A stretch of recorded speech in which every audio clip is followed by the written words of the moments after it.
New this morning, Metro Police are investigating a late-night shooting over in Portland. LMPD says officers responded to 25th and West Main for reports of a shooting around 10:30 last night, but they say there was no victim there. 20 minutes later, officers found a man with a gunshot wound less than a mile away and determined that he was the victim. Officers determined he had actually been shot over at 25th and Market. Now, that man was taken to the hospital and he is expected to survive. And right now, there is a search for suspects and more answers following a deadly shooting outside of a Highlands bar. It happened Saturday night on Baxter Avenue near a popular strip of businesses. 2 people were killed and another was hurt. WHAS11's Alexandra Goldberg and photojournalist Aspen Hester dig into the few details we've been able to gather from police. Violence late Saturday night in the Highlands, a shooting that left 2 dead and 1 injured. Here on the 900 block of Baxter Ave, questions still remain over the precise location of the violent incident. People want to be around fun, lively bars with live music.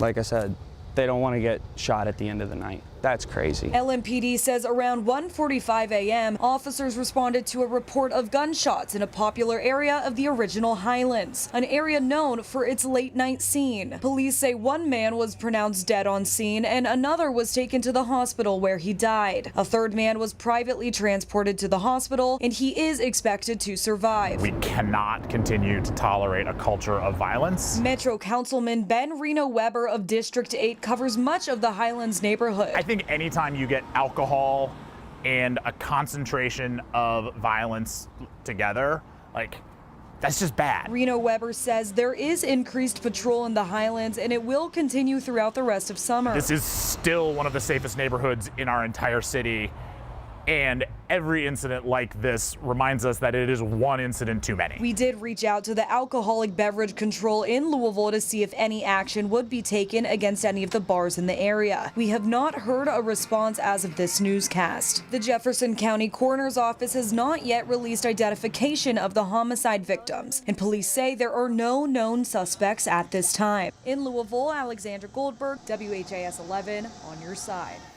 Metro Police have yet to release the exact location of the shooting. In the meantime, if you know anything that could help in the investigation, call the anonymous tip line at 574 LMPD. You can also use the department's online portal.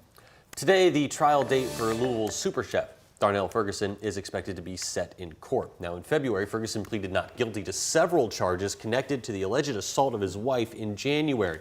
That includes burglary, menacing, strangulation, and assault. Then in April, Ferguson's wife released a statement through her attorney saying that her words were twisted by police and that she was working to clear Ferguson's name.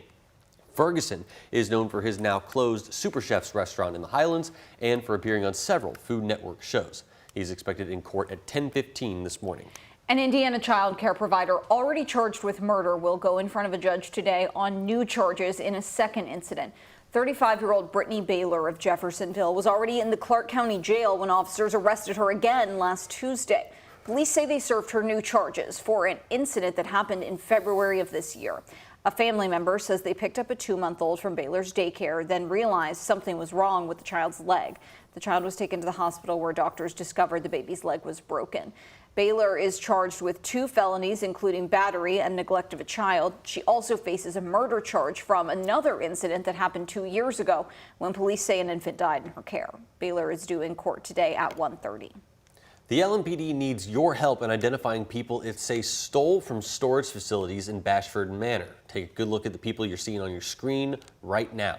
Police say security cameras at multiple facilities caught these people breaking into storage lockers and stealing personal items. According to police, the burglaries started around July 1st and have continued all the way up through last week. The alleged burglars mainly went to facilities on Bardstown Road and Goldsmith Lane. LMPD says these people have taken hundreds to thousands of dollars worth of personal property. Now, anyone with information in this case is asked to call the anonymous tip line 574 LMPD. A Heritage Creek police officer has died. According to a post from the city of Heritage Creek, Lieutenant Troy Kamek passed away Saturday night after a heart attack. Kamek joined Heritage Creek in 2022 after retiring from West Butyl. His car now sits at the entrance to the city on Justice Way for people to honor him and place flowers in his memory. Kamek was 53 years old.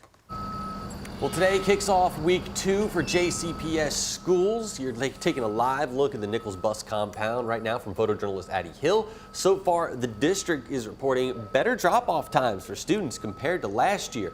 On the first day back, the last student was dropped off around 7 o'clock, and on Friday, JCPS says it was down to 6:30. Now, thousands more Kentuckiana students will head back to school this week.